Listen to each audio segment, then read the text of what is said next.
নারী বিষয়ক সংস্কার কমিশনের প্রতিবেদন নিয়ে অপপ্রচার বন্ধ, নির্বাচনে ৩৩ ভাগ আসন নারীদের জন্য রাখা সহ ৩ দফা দাবি জানিয়েছেন নারীরা।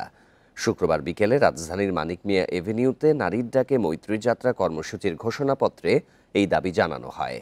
কর্মসূচিতে সংহতি জানান শিক্ষার্থী, সংস্কৃতিকর্মী, শ্রমিক, পেশাজীবী সহ অর্ধশতাধিক সংগঠন সহ সর্বস্তরের নারীরা।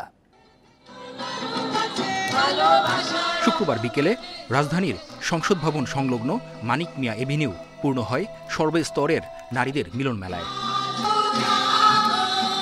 নারীর প্রতি সমতা, মর্যাদা ও ন্যায় বিচারের দাবিতে আয়োজন করা হয় নারীর ডাকে মৈত্রী যাত্রা শীর্ষক এই কর্মসূচির।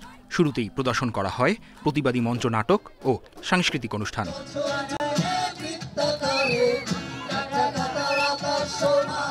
কর্মসূচিতে অংশগ্রহণকারীরা তুলে ধরেন তাদের অধিকারের কথা। আমাদের যে রাইটসগুলো সেইগুলো থেকে আমাদেরকে বঞ্চিত না করে আমাদের রাইটসগুলো নিয়ে একটা সংবিধান, একটা আইন গঠন করা হোক। এরপর পাঠ করা হয় ঘোষণাপত্র। নিরুৎসাহিত করা তৎপরতা দিবালোকের মতো স্পষ্ট। নারী বিষয়ক সংস্কার কমিশনের গঠনমূলক সমালোচনা না করে নারীদের নিয়ে কটূক্তি করার সমালোচনা করা হয় ঘোষণাপত্রে। আমরা দেখছি সমতার দাবিকে অবমূল্যায়ন করে, মর্যাদা ও ন্যায় বিচারের আকাঙ্ক্ষাকে অগ্রাহ্য করে গণতন্ত্রের স্বপ্নকে সংখ্যাগরিষ্ঠের কর্তৃত্ব ও নিয়ন্ত্রণের অস্ত্র বানানোর চেষ্টা চলছে। এ সময় তারা বলেন, সাম্য, স্বাধীনতা, ন্যায় বিচার ও সহনশীলতাতেই উজ্জীবিত নারীরা, যা ছিল দীর্ঘ নারী আন্দোলন ও জুলাই অভ্যুত্থানের লড়াইয়ের কেন্দ্র। বাংলাদেশের শতকরা 96% নারী আজও ভূমির মালিকানা থেকে বঞ্চিত। এশিয়ায় বাল্যবিবাহের শীর্ষে রয়েছে বাংলাদেশ। নারী বিষয়ক সংস্কার কমিশনের বিরুদ্ধে চালানো অপপ্রচার বন্ধ সহ ৩ দফা দাবি তুলে ধরেন তারা।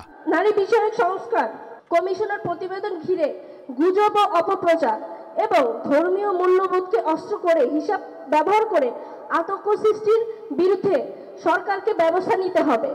পরে মানিক মিয়া এভিনিউয়ে শোভাযাত্রার মধ্য দিয়ে শেষ হয় কর্মসূচি।